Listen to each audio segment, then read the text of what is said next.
வணக்கம் நட்பு உள்ளங்களே. கதையின் தலைப்பு காளி சக்தியான திருநங்கை. இனி கதைக்கு போகலாம். அன்று வழக்கம்போல் வேலை முடிந்து என்றும் எப்போதும் செல்ல வேண்டிய பஸ்ஸில் ஏறினேன். பஸ்ஸின் நல்ல கூட்டம். ஆனால் எனது அதிர்ஷ்டம் 2 சீட்டு தள்ளி இருவர் உட்காரும் சீட்டில் ஒருவர் மட்டுமே சீட்டில் உட்கார்ந்திருந்தார். பக்கத்து இடம் காலியாக இருந்தது. நான் வேகமாக சென்று சீட்டில் உட்கார்ந்தவாறு நிம்மதி பெருமூச்சு விட்டேன். காரணம் என் உடல்நிலை.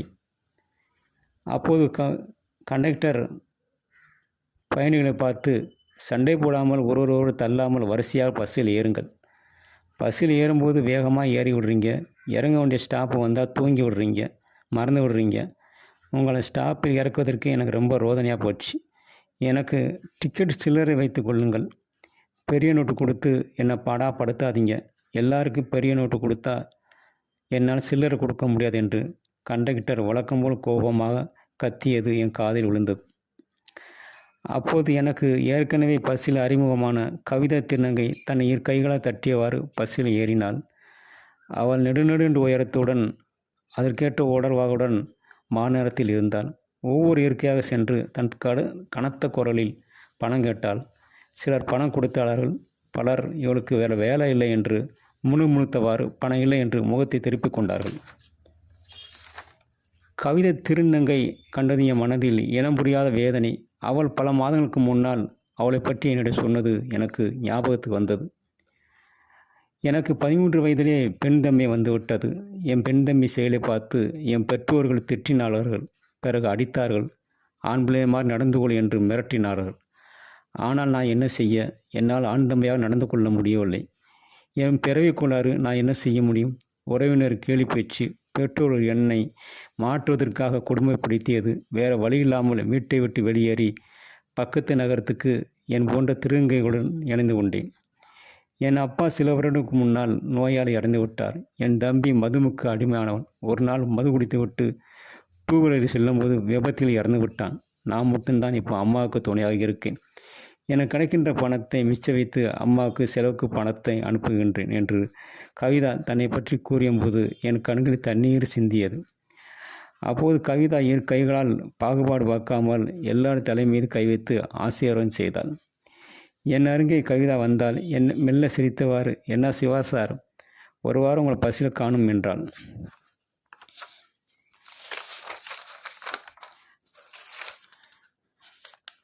ஆமாம் கவிதா, எனக்கு திடீரென்று உடம்பு சரியில்லாமல் போய்விட்டது. வேலைக்கு போக முடியலை. அதனால் என்னை பஸ்ஸில் பார்த்துருக்க மாட்டான் என்றேன். இப்போ உடம்பு சரியாக போச்சா சார்? கவிதா கனிவுடன் கேட்டாள். இப்போ பரவாயில்லை. அதான் இன்றைக்கி ஆஃபீஸு முடிஞ்சு வீட்டுக்கு போகிறேன் என்றேன். நான் எப்போதும் கவிதாவுக்கு என்னால் முடிந்த அளவு பணம் கொடுப்பேன். அதுபோல் என்று பணத்தை கொடுத்தேன். கவிதா பணத்தை வாங்கியபடி கவலையுடன், அம்மாவுக்கு உடம்பு சரியில்லை சார். இந்த பஸ்ஸில் போய் வேறு ஸ்டாப்பில் இறங்கி பஸ் மாதிரி போகணும். கொஞ்சம் தூரம்தான். அம்மாவுக்கு எப்படி இருக்கு என்று ஊரில் போய் பார்த்தா தான் தெரியும் என்றேன். நான் பதிலுக்கு, உங்கள் அம்மாவுக்கு எல்லாம் சரியாக போயிடும், கவலைப்படாதே என்று கூறினேன். பிறகு கவிதா என்னை நோக்கி, சார் எனக்கு ஒரு உதவி செய்களா என்றாள். என்ன உதவி கவிதா? எனக்கு இந்த மாதிரி பஸ்ஸில் உள்ளவரிடம் பணம் கேட்பது பிடிக்கல. நான் ஏதோ படிச்சிருக்கேன். எனக்கு ஏதாவது ஆஃபீஸில் வேலை வாங்கி தர முடியுமா? கவிதா இந்த பேச்சு கேட்டுவதும் நான் மகிழ்ந்தவர், உனக்கு நிச்சயம் ஏதாவது வேலை வாங்கி தரேன். நீ ஊருக்கு போய் அம்மாவுக்கு சரியான பிறகு உனக்கான வேலையை எப்படி வாங்கி தரேன் என்றேன். கவிதா மகிழ்ச்சி. ஆமாம், நீ ஏன் நின்றுட்டு இருக்க? சற்று தள்ளி முன்னால் 2 சீட்டு தள்ளி ஒருவர் உட்காரும் ஒரு வயதான மூதாட்டி மட்டும் கையில் மஞ்சள் பையை வைத்து உட்கார்ந்தாள்.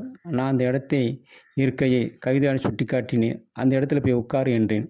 கவிதா அந்த மூதாட்டி அருகில் உட்கார போனான். அந்த மூதாட்டி கோபமாக கவிதாவை பார்த்து, ஏய், எங்கே வந்து உட்கார போகிற? அங்கிட்டு போ, வேற எங்கே போய் உட்காரு என்றாள். பிறகு அந்த மூதாட்டி சற்று தள்ளி நின்று கொண்டிருந்த வேற ஒரு இளம்பெண்ணை தன் அருகில் அமர உட்கார வைத்து கொண்டாள். கவிதா இந்த அவமதிப்பை தாங்காமல் கண்களுக்கு வழி கண்ணீரை தவிர்க்க முடியாமல் முகத்தை வேறு புறம் திருப்பி கொண்டு தன் அழுகையை மறுக்க போராடினாள். கவிதா இந்த நிலைமை கண்டு நான் மூதாட்டியை கோபமாக சத்தமிட்டேன். பதிலுக்கு என்னை பார்த்து, அவன் வேலையை பார்த்துட்டு போயா, நீ என்ன அவளுக்கு வக்காலத்தாய் என்று கேலியுடன் அந்த மூதாட்டி என்னை பார்த்து கூறினாள். நான் வேறு வழியில்லாமல் கோபத்தை கட்டுப்படுத்தினேன். பிறகு கவிதா, நீ வேண்டும்னா என் சீட்டில் உட்காரு, வேண்டாம் சார், நீங்களே இப்போ தான் உடம்பு சரியில்லாமல் மீண்டு வந்திருக்கீங்க.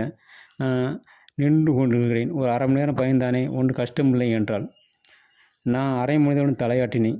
பஸ்ஸில் ஒரு ஸ்டாப்பில் குலுங்கி நின்றது. மறுநாள் முகூர்த்த நாள் என்பதால் பெரிய கும்பல் ஒருவர் இடித்து கொண்டு பஸ்ஸில் ஏறியது. நான் சற்று நேரத்தில் என்னை அறியாமல் தூங்கிவிட்டேன். எனக்கு சட்டென்று விழிப்பு வந்தது. பஸ்ஸில் சலசலப்பு சத்தம் கேட்டது. கவிதா சத்தமாக படபடத்தவாறு ஆவேச குரலில் கத்தியவாறு ஒருவனை தனது கைகளால் பிடித்தவாறு அவன் முகத்தில் ஓங்கி ஓங்கி அடித்து கொண்டிருந்தாள்.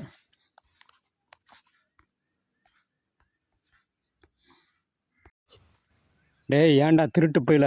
நானும் பார்த்துட்டே இருக்கேன். நீ இந்த வயசான பொம்பளைட்டும் அவள் அசந்து தூங்க நேரம் பார்த்து கையில் வைத்திருந்த பையை திருடிட்டு ஸ்டாப்பு வந்து ஓட பார்க்குற என்றவாறு திருடனி முகத்தில் கவிதா பலமாறி குத்தினாள். அந்த திருட்டு இளைஞன் கவிதாவின் முரட்டடியை தாங்காமல் கதறினான். நான் கவிதாவை பார்த்தேன். மாநிறமான அவன் முகம் கோபத்தால் சிவந்து காணப்பட்டது. அந்த வட்டமான முகத்தில் நெற்றியில் சிவந்த குங்கும பொட்டுடன் கவிதாவை பார்க்கும்போது தீயவர்களை அழிக்கும், நல்லவர்களை காப்பாற்றும் தெய்வம் அன்னை காளியாக காட்சியளித்தாள். என் உடம்பு புல்லரித்தது, நடுங்கியது. பசி உள்ளவர்களின் பயணிகள் நிலையும் இப்படித்தான் இருந்தது. கவிதா பஸ் டிரைவரை பார்த்து, அண்ணே, பஸ்ஸை பக்கத்தில் இருக்கின்ற போலீஸ் ஸ்டேஷன் கொண்டு போங்க. இந்த திருட்டு பயல் அங்கே தான் ஒப்படைக்கணும். பல நாட்களாக பயணிகளிடம் விலையுறந்த பொருட்கள் காணாமல் போகுது. இவனை போலீஸ் ஸ்டேஷன் வச்சு நன்று விசாரித்தால் இவனை சார்ந்த திருட்டு கும்பலும் பிடிபடும் என்று ஆவேசமாக கவிதா பேசினாள். கவிதாவுக்கு உட்கார இடம் மறுத்த மூதாட்டின் தவற்றை உணர்ந்தவாறு, இந்த பையில் என் மகளின் திருமணத்துக்கான நகைகள் மற்றும் பணம் இருந்தது. இதை களவு போகாமல் பார்த்து காப்பாற்றி விட்டாய் தாயி. நீ மகராசியாக இருக்கணும். நீ சமயத்துக்கு உதவி செய்ய வந்த என் குலசாமி ஜக்கம்மா காளி தேவதைதான் என்று கண்களின் கண்ணீருடன் மூதாட்டி கவிதாவை கையெடுத்து கும்பிட்டாள். பஸ்ஸில் உள்ள அனைவரும் கவிதாவின் நல்ல செயலை பற்றி பெருமையாக பேசி கொண்டார்கள். நான் வழக்கமாக பார்க்கும் கவிதாவை எனக்கு தெரியவில்லை. இன்று என் கண்களுக்கு கவிதா தெய்வ மங்கையாக காட்சியளித்தாள்.